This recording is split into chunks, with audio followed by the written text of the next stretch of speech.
Hey everyone, this is Pete, and welcome back to Atari A to Z, a series of short playthroughs of Atari 8-bit games, some which I grew up with and some which are new to me. Today is one of the latter, although I was familiar with it at the time for various reasons that we'll come on to in a moment.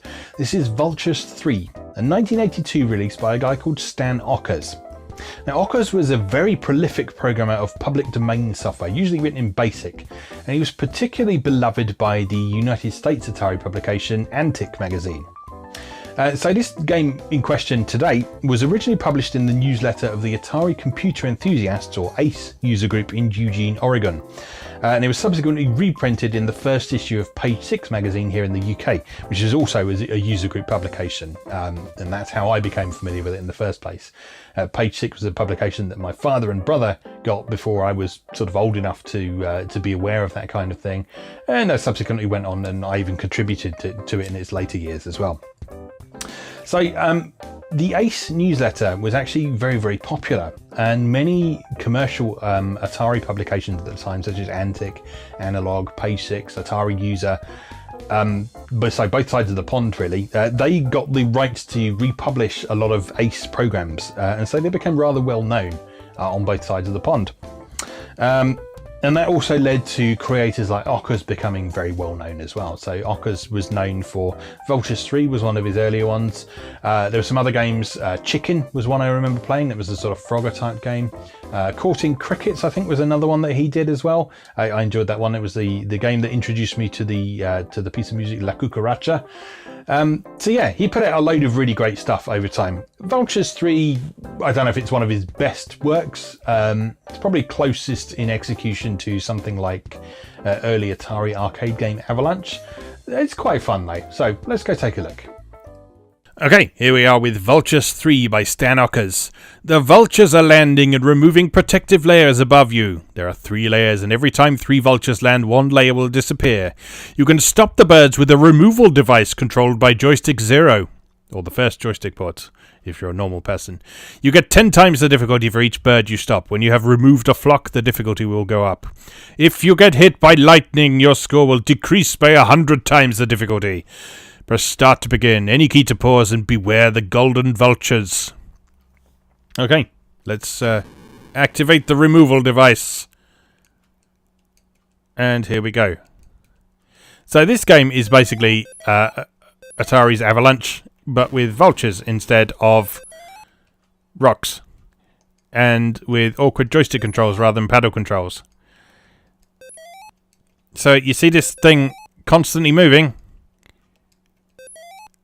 Yeah, you can't stop it. It just keeps going. It just keeps going. And so most of the challenge in this game comes from being able to make sure that your paddle is where you want it to be when you need it to be there.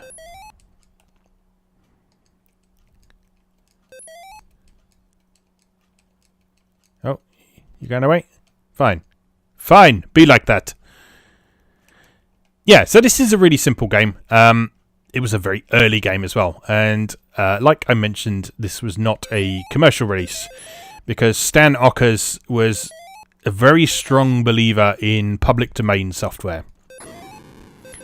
And thus, like I said, my first encounter with this game was in the first issue of Page 6 magazine, which was a computer magazine that my father and brother got regularly, as they used to live in Birmingham. It was originally the newsletter for the Birmingham User Group, or BUG, which was a group of people who got together, talked Atari, shared programming tips, shared software, probably. And yeah, Page 6 was initially just a newsletter for that club, but over time it grew into a newsstand magazine that was available in newsagents. Like it was a proper magazine, proper lovely looking glossy magazine for sort of the mid to late portion of its existence, and then it went back to being subscription only in its twilight years. But it hung on for a very long time. It outlasted all of the other Atari magazines in the UK. Atari User, which was its big rival, that eventually got merged into Page 6, and so Page 6 became New Atari. Page 6, Page 6 became Page 6 Atari User for a couple of issues, and then finally it became New Atari User for the latter part of its existence. And that also coincided with sort of its strongest period of being on newsstands. So like at the point the magazine was at its highest physical quality, it was New Atari User rather than Page 6. But people who are in the know, people who were there from the beginning, they still referred to it as Page 6 because, well, there you go. If you're wondering why it was called Page 6 in the first place, it's because Page 6 was sort of a colloquial way of referring to part of the Atari's memory, and it was the part of memory that you'd sort of load user-defined stuff into, like machine code routines and such like. So the idea behind the name Page 6 was to refer to the idea of all the different things you could do with your Atari. You could be creative, you could program, you could create games, you could be productive. And so the idea of Page 6 was, it was this empty bit of memory that sort of provided limitless possibilities. And that was what the magazine wanted to put across. It wanted to put across the idea of limitless possibilities of the Atari computers. And so that's what it did, starting with that very first issue, in which one of the things that was there was this game, Vultures 3, that you could type in. It was there, printed in BASIC, so all you had to do was, well, at the time you would have put the BASIC cartridge into your 400 or 800, type it in, save it to a cassette or disc, and then you have a game. A very simple, rather limited game, yes, but a game nonetheless.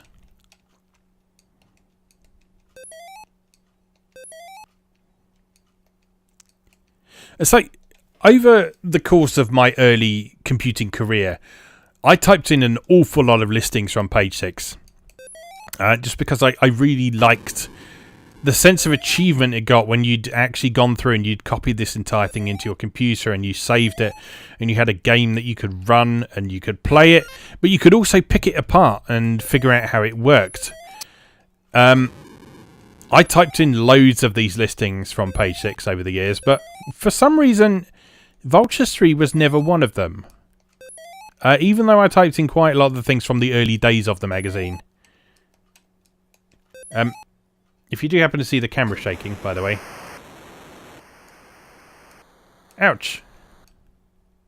You're stealing my points.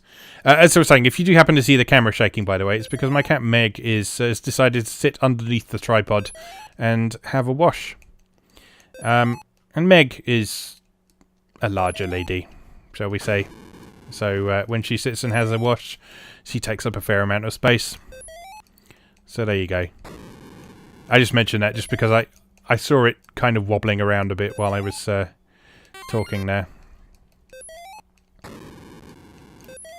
It's nice that you want to participate, Meg.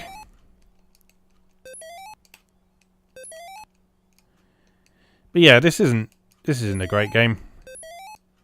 I mean, it does the job. As I say, it's very much like Atari's Avalanche, which also isn't an amazing game, but both this and Avalanche are quite sort of hypnotic in a strange sort of way.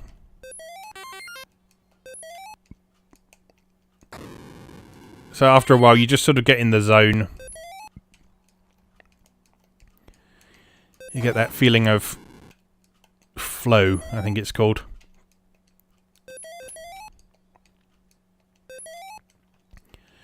Where you're just kind of engrossed in the experience. Especially if it... Ow!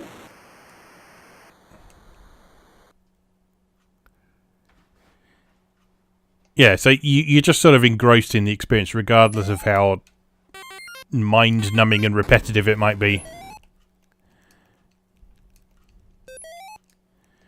And yeah, this game's definitely got that. Oh no!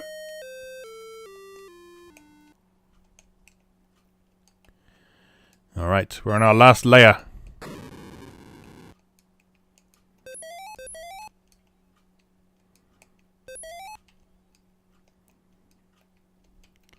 Yeah, this is another good example. A bit like Uncle Henry's nuclear waste dump, which we saw last week. This is another good example of a game that you may not know was written in BASIC, if I didn't tell you. Because although it's simple, it's got smooth movement on its objects, like especially the paddle in the middle. That's moving very smoothly. That's probably using a hardware sprite, or a player, as it's called. And yeah, the game's sort of, I would say it's gradually getting more difficult, but we appear to have plateaued at difficulty 6.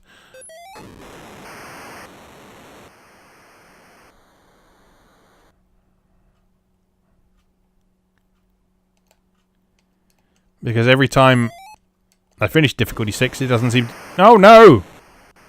Stop stealing my score! Yeah, every time I finish a stage at difficulty 6, I seem to... it seems to stay at difficulty 6, so... Maybe we have reached the pinnacle of Vultures 3 skill. I don't know what happened to Vultures 1 and 2, by the way.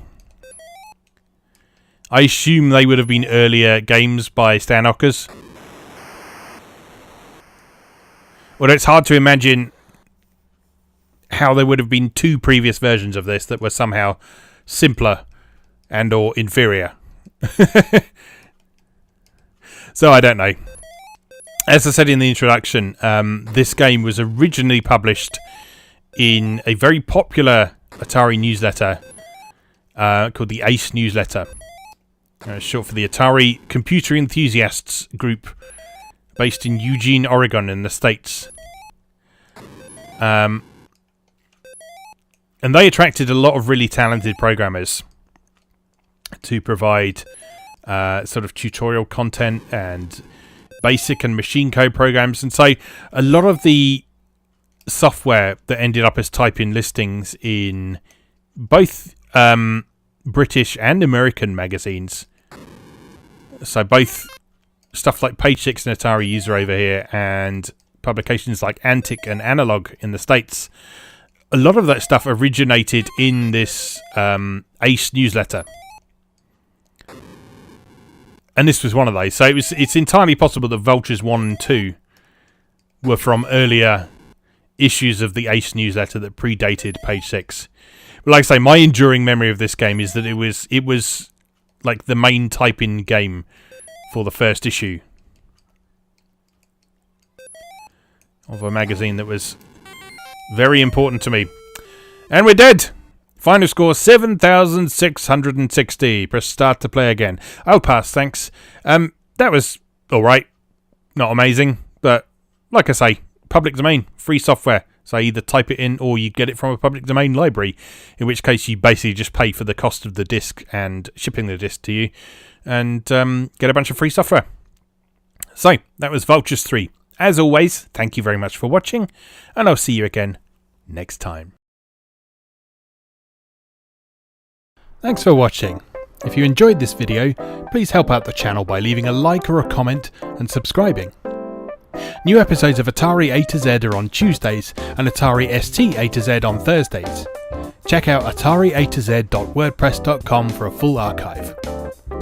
Do please also check out my other projects moegamer.net, where I explore Japanese and Japanese-inspired games from yesterday and today, and videopackgames.wordpress.com, which aims to catalogue the small but well-formed library of the Philips G7000 Videopack computer, also known as the Magnavox Odyssey 2.